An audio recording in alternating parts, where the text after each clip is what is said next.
Assalamualaikum warahmatullahi wabarakatuh. Bismillah walhamdulillah wassalatu wassalamu ala rasulillah wa ala alihi wa sahbihi wa mawalah wa ba'du. Baik, tulab wa talibat, kita akan melanjutkan pembahasan materi tentang tamyiz yang sudah kita mulai pada pertemuan sebelumnya. Nah, sedikit memurojaah bab atau materi sebelumnya. Tamyiz itu secara definisi adalah alismun nakirah al-mutadammin ma'na min ghaliban li bayanil mubham min adzat awin nisbah. Di sini tamyiz itu adalah isim nakirah mutadammin, itu artinya mengandung, kemudian makna min ghaliban biasanya mengandung makna min gitu kan. Li bayanil mubham untuk menjelaskan bayan, untuk menjelaskan al-mubham yang samar, sesuatu yang samar, minadzat awin nisbah, baik itu berupa zat atau nisbah. Atau definisinya kemarin kita sudah sama-sama membahas bahwa tamyiz itu adalah isim nakirah yang biasanya mengandung makna min, yang fungsinya itu adalah untuk menjelaskan kata atau kalimat sebelumnya yang maknanya kabur atau kurang jelas atau masih samar ya. Baik itu berupa zat atau nisbah. Nah, kemarin kita sudah sama-sama membahas bahwa tamyiz itu salah satunya adalah tamyiz zat. Dan tamyiz zat kita sudah membahas kemarin, tamyiz zat itu adalah tamyiz yang menjelaskan sesuatu yang masih samar dari jenis-jenis ukuran. Nah, kalau antum masih ingat, tamyiz zat itu misalkan hafidh yashtari kilan. Hafidh membeli 1 kilo. Nah, 1 kilo ini kemarin sudah kita bahas bahwa kilan ini adalah sebuah kata yang dia merupakan ukuran.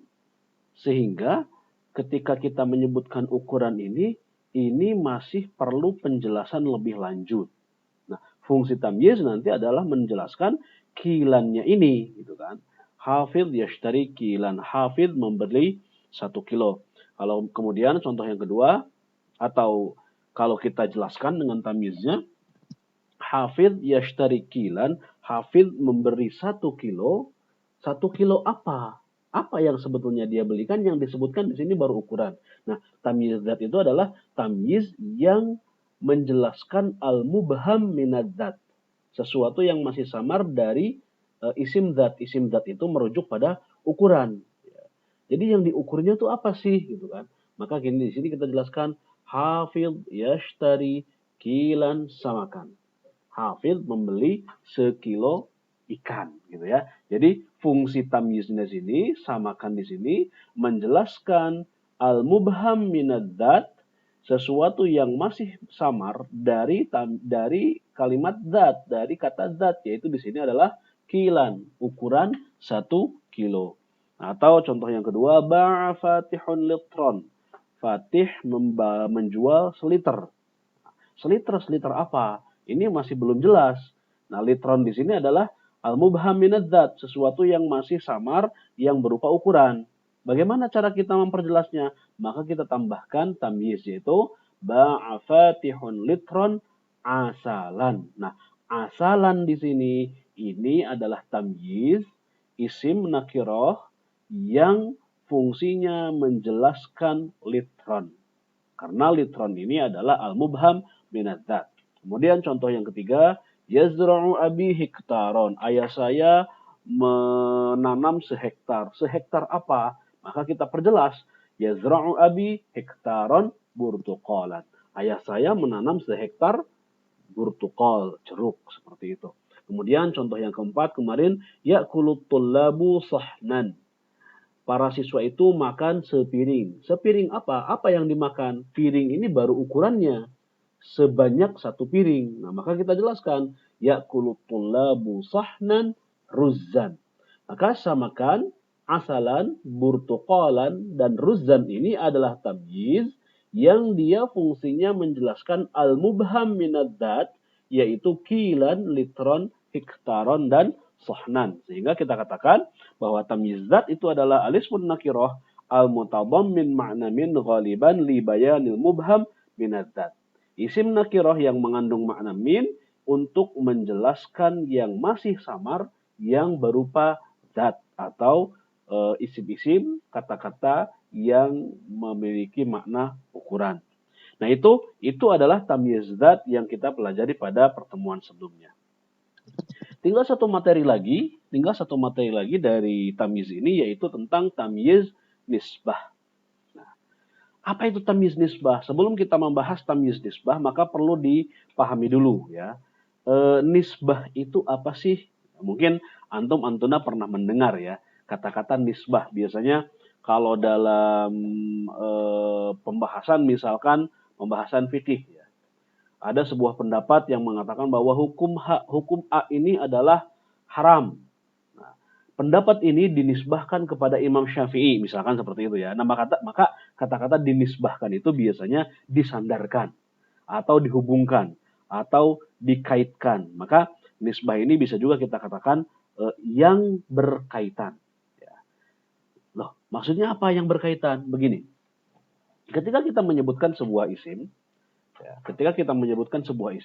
misalkan Muhammad gitu ya. Nah, maka sebetulnya ketika kita menyebut Muhammad, banyak sekali hal yang bisa berkaitan dengan Muhammad. Apa maksudnya hal yang bisa berkaitan Muhammad? Misalkan gini, secara individu, Muhammad itu memang adalah seseorang. Tapi seseorang ini kan terdiri dari berbagai macam unsur atau bagian yang saling menyatukan sehingga jadilah dia sosok Muhammad. Contoh, Muhammad ini bisa juga dia nisbahnya itu adalah wajah. Ya. Jadi salah satu nisbah itu adalah anggota badan, wajah misalkan, atau yad, tangan. Nah, wajah dan tangan ini adalah sesuatu yang berkaitan dengan Muhammad. Artinya yang memang dia merupakan nisbahnya Muhammad. Seperti itu. Atau bisa jadi nisbah itu nggak melulu anggota badan. Pokoknya yang berkaitan dengan Muhammad saja. Bisa banyak sekali. Misalkan hakibah. Loh, kok hakibah? Nah, kalau misalkan Muhammad ini punya tas, maka tas milik Muhammad ini adalah juga nisbahnya Muhammad. Karena tas ini merupakan bagian dari Muhammad. Tas ini merupakan sesuatu yang ada kaitannya dengan Muhammad. Maka hakibah ini meskipun dia benda yang terpisah dari Muhammad, tapi karena hakibahnya ini adalah milik Muhammad, maka hakibah ini termasuk nisbah Muhammad. Atau sayyaroh misalkan. Atau misalkan juga sifatnya, sifat Muhammad, khuluq misalkan seperti itu. Atau bisa jadi orang-orang yang terkait dengan Muhammad. Ayahnya, aban gitu kan. Kemudian istrinya, zaujah. Anaknya, ibn gitu kan. Kemudian saudara laki-lakinya, dan seterusnya, dan seterusnya. Pokoknya segala sesuatu yang dia memiliki kaitan dengan Muhammad, maka dia adalah nisbahnya Muhammad. Bisa jadi fisiknya, kepala, tangan, perut, kaki, atau barang-barang yang dia miliki, ya. Tas, kemudian HP, mobil, rumah, gitu kan. Atau sifat-sifat yang dia miliki, ya misalkan kecerdasan, ilmu, kesabaran, akhlak, gitu kan, kedermawanan dan seterusnya. Atau juga orang-orang yang terkait dengan Muhammad, temannya, ayahnya, ibunya, istrinya, anaknya, pamannya dan seterusnya. Nah, itu semua adalah nisbahnya Muhammad. Nah, nisbahnya Muhammad. Atau kalau misalkan di sini ganti namanya Fatih misalkan, atau Hafidh misalkan, maka nisbahnya Hafidh itu adalah banyak sekali, segala sesuatu yang berkaitan dengan Hafidh itu. Nah, lalu apa yang dimaksud dengan tamyiz nisbah? Nah, tamyiz nisbah ini adalah ketika kita memiliki sebuah kalimat, dan kalimat ini mengandung sebuah kata, yang ketika kita sampaikan kalimat ini, maka kata ini bisa lebih dispesifikkan lagi, bisa lebih diperjelas lagi. Apa sih yang sebetulnya diinginkan? Misal, kita punya kalimat di sini, Hafidh akthar min Ahmad. Hafidh lebih banyak daripada Ahmad. Nah, kalau kita lihat, di sini ada dua orang yang dibandingkan, ada Hafidh, ada Ahmad. Ya. Maka di sini kita ingat-ingat yang tadi, nisbahnya Hafidh ini banyak sekali. Begitu pula nisbahnya Ahmad. Nah, pertanyaannya adalah yang kita bandingkan ini nisbah yang mana? Misal, Hafidh punya HP, Ahmad punya HP. Oh, berarti bisa jadi yang dibandingkan adalah Hafidh HP-nya lebih banyak daripada Ahmad, misalkan seperti itu. Atau misalkan Hafid ini punya banyak teman, ya. Ahmad juga banyak teman, maka bisa kita katakan Hafid ini lebih banyak daripada Ahmad. Teman Hafid ini lebih banyak daripada temannya si Ahmad. Kenapa? Karena yang kita inginkan adalah nisbahnya yaitu teman. Atau contoh yang kedua, misalkan Zaid Jamil.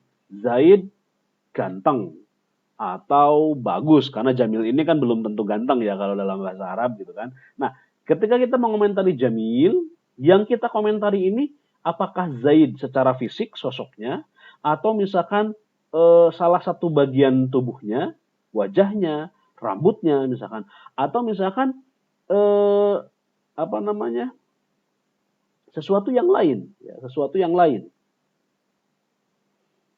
Baik.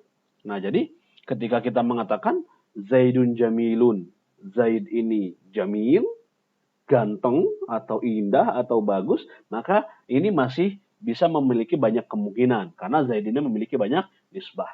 Kemudian yang ketiga hasuna fatihun. Fatih baik. Nah, baik ini juga masih bisa memiliki banyak kemungkinan. Kenapa? Karena nisbahnya fatih itu banyak. Bisa jadi baik itu sifatnya, bisa jadi baik itu ayahnya, bisa jadi baik itu tetangganya atau apapun itu. Nah, kemudian yakulut tulab ad-dajaj. Nah, ini sebetulnya sudah spesifik nih. Siswa-siswa itu atau para siswa itu makan ayam. Ini sebetulnya sudah spesifik, makan ayam. Namun bisa lebih kita perjelas lagi. Baik, kita rinci satu persatu. Hafid lebih banyak daripada Ahmad. Hafid aktar min Ahmad. Maka kita perjelas. Kita harus sebutkan yang kita bandingkan itu apa. Nah, maka kita sebutkan Hafid aktar min Ahmad ilman. Hafid lebih banyak daripada Ahmad ilmunya. Nah, ilman di sini, ilmu di sini kita memperjelas, menunjukkan. Tamyiz ini menjelaskan bahwa nisbah yang dimaksud dalam kalimat ini itu adalah ilmu. Ya, jadi aktar di sini, banyak di sini, lebih banyak di sini adalah berkaitan dengan ilmunya Hafidh dan Ahmad seperti itu. Jadi nisbah yang dibandingkan di sini adalah ilmunya. Zaidun jamil, Zaid bagus, Zaid indah, Zaid ganteng. Ketika kita perjelas, oh Zaidun jamilun jawalan. Zaid ganteng, Zaid bagus kalau ini berarti ya artinya. Apanya yang bagus? Jawalan, HP-nya seperti itu. Maka jawalan di sini memperjelas bahwa yang diinginkan dari nisbahnya Zaid di sini adalah sesuatu yang disebut dengan jawal, bukan wajahnya, bukan bajunya, bukan rambutnya, bukan matanya misalkan, tapi yang dimaksudkan spesifiknya di sini adalah nisbah yang dimiliki oleh Zaid yaitu benda bernama jawal atau handphone seperti itu. Hasuna fatihun. Fatih baik, apanya yang baik? Khuluqan. Oh, berarti yang baik ini adalah akhlaknya Fatih. Dan contoh yang keempat, yakulut tullabu dajjaj. Roksan. Oh, berarti yang dimakan itu bukan pahanya, bukan dadanya, bukan daging secara umum, tapi yang dimakan oleh para siswa itu adalah kepala ayamnya. Seperti itu. Nah, inilah yang dinamakan dengan tamyiz nisbah. Jadi tamyiz nisbah itu kita memperjelas dari nisbah atau sesuatu yang berkaitan dengan kata sebelumnya yang kita maksudkan itu yang mana. Ya. Karena nisbah itu bisa banyak kemungkinan. Seperti tadi, Hafidh lebih banyak daripada Ahmad. Apanya yang lebih banyak? Bisa jadi ilmunya, bisa jadi uangnya, bisa jadi temannya, bisa jadi bajunya. Ternyata kita pilih nisbahnya adalah ilmunya. Nah, kita pilih salah satu nisbah ini untuk memperjelas. Ya. Maka tamyiz nisbah adalah alismun nakiroh, isim nakiroh al-mutadammin makna min yang mengandung makna min ghaliban li bayanil mubham minadzat. Maaf, minan nisbah. Isim nakiroh yang mengandung makna min biasanya untuk menjelaskan yang mubham dari nisbah. Ya. Yang masih samar dari nisbah. Nisbahnya yang dikaitkannya apanya. Seperti itu. Nah, tambahan terakhir sebagai penutup dari bab tamyiz. Untuk tamyiz nisbah, kalau antum masih ingat, tamyiz dzat kemarin bisa 3 kemungkinan ya. Bisa mansub mahallan lafdhan wa ma'nan. Misalkan akala Muhammadun sohnan samakan, atau bisa juga diidhafatkan sohna samakin, atau juga menggunakan jar majrur sohnan min samakin. Nah, jadi kalau tamyiz dalam tamyiz dzat itu bisa jadi mansubun lafdhan wa ma'nan atau mansubun ma'nan la lafdhan. Jadi maknanya saja yang dimana tamyiz. Tapi secara i'rabnya dia bisa menjadi mudhaf ilaih atau majrur dengan min. Sedangkan tamyiz nisbah ini i'rabnya wajib mansub. Jadi tamyiz nisbah ini selamanya i'rabnya mansub. Nah, itu materi untuk tamyiz nisbah. Mudah-mudahan bisa dipahami dan dengan ini materi bab tamyiz dianggap selesai. Wallahu a'lam bishawab. Assalamualaikum warahmatullahi wabarakatuh.